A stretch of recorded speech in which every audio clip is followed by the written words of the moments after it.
Hi guys, what's up? It's Camille. Today I wanted to talk about what it's like to be in New York City, the current epicenter of the coronavirus in May 2020. Firstly, I just want to say that there is so much going on right now. It's really hard to gauge the state of a place right now in general, let alone a place as big and varied as New York City. So these are just some of the things I've noticed in the past couple weeks. If you guys have anything you would like to amend or leave down below, please feel free to add to my notes.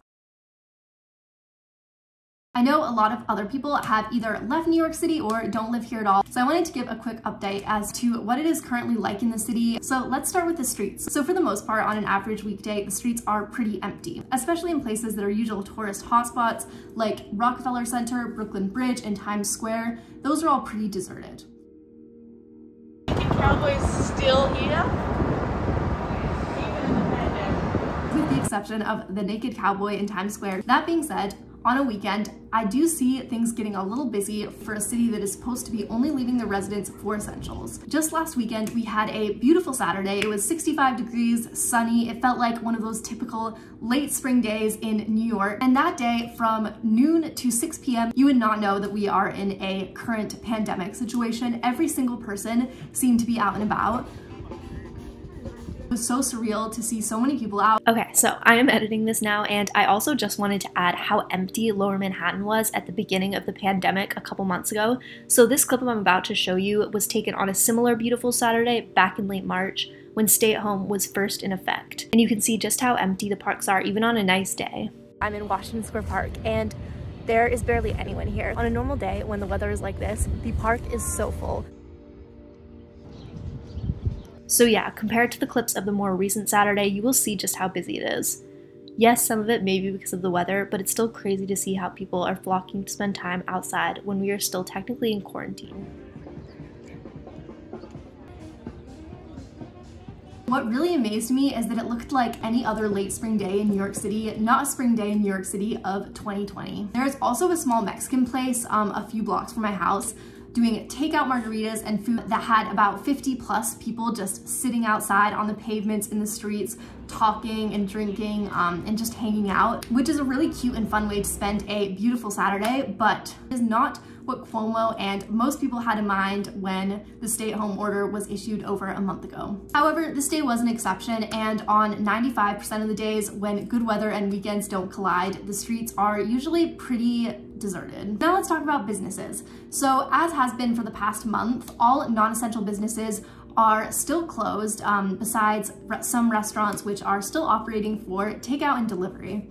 Places like the Diamond District, Financial District, Wall Street, all of which are usually really busy during the week, are completely shut down, windows emptied and or shuttered, and memorials, museums, and similar attractions are also all closed down for the time being as well. Honestly, it's going to be really interesting to see how places come back after the virus blows over. Many most likely have not gotten any funding from the government, and with many businesses like restaurants and bodegas already operating on really thin margins, it's going to be interesting to see how they come back. So let's talk about grocery shopping. As far as grocery shopping goes, it's definitely calmed down since 6 weeks ago when the panic of the coronavirus was starting to settle in. The lines aren't crazy at Trader Joe's anymore. I've been there twice in the past month, and both times I wasn't waiting more than 20 minutes in line, which compared to the 40+ minute wait times people were experiencing in March and April is pretty good. The last 2 times my boyfriend went, there actually wasn't a line at all, which I'm pretty jealous of. Both times were between 10 a.m. and noon at the Spring Street location. The other great thing about grocery stores like Trader Joe's is that they are only letting 50 people in at a time, which is great for us as customers because once you're inside, the grocery shopping experience is really seamless and actually pretty enjoyable. Almost everything is still in stock, which even before the virus was kind of rare for Trader Joe's simply because it is so popular here in New York City. And I personally haven't had to wait in line for checkout for longer than 5 minutes. On the downside, a Trader Joe's employee I spoke to did mention many of the employees are experiencing a cut to their hours. He told me that apparently Trader Joe's is losing a lot of money, like many other businesses, because of the restrictions on how many people can go inside. Trader Joe's in New York City is also only operating from 9 a.m. to 7 p.m., which is 4 hours less than their pre-virus hours. I believe other essential businesses are doing similar things and reduce their hours to optimize their expenses. So now let's talk about rent and mortgage payments. So as of now, May 1st, unless you have something worked out with your landlord, there are no mandates stating that rent is halted. However, the moratorium on evictions that was issued on March 25th is still in place. Courts are closed and there should be no evictions or foreclosures for at least a couple more months. Not paying your rent or mortgage during this time shouldn't affect your credit or get you into any real trouble. I have spoken to a neighbor who said he personally spoke to our landlord and worked out a plan where he would have a temporary rent reduction and pay back the difference after the virus blows over. My suggestion for anyone struggling with this is just talk to your landlord. Oftentimes they are more than happy to help negotiate something. They want to get paid as much as you want to be able to pay your rent. It's really worth communicating as much as you can during this time to find something that works for both of you. As for places like hospitals, doctor's offices, and other emergency services, I really can't say what's going on because I haven't experienced it firsthand and I don't want to speak about it if I don't know. So if you do have any experience in that and know more about that, please let me know down below what the situation is like. It'd be really helpful to hear more about that from somebody who has more experience. Okay, so it seems like I forgot to speak about public transit. I've only gotten on the subway once since quarantine began, and this was a couple weeks ago now. At that time, it was seemingly deserted. Granted, I didn't travel at rush hour. I don't know if that's changed since, but it's definitely strange to see.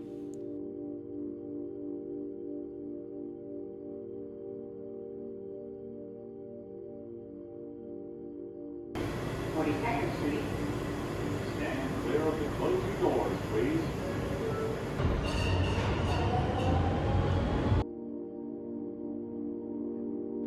Lastly, I wanted to include some of the clips of what New York City looks like on a regular weekday. Some of these were taken as far back as early April, but still represent, for the most part, what the city looks like.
And these are just some of the things I've noticed over the past couple weeks, but feel free to leave any amendments or anything you've noticed down below.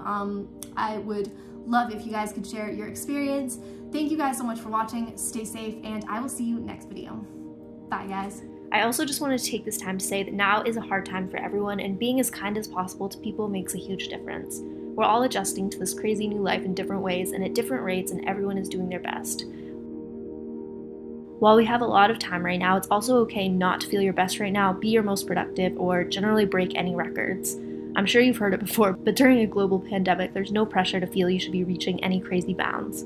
Everyone can deal with this differently. First and foremost, take care of yourself and take care of those around you if you can.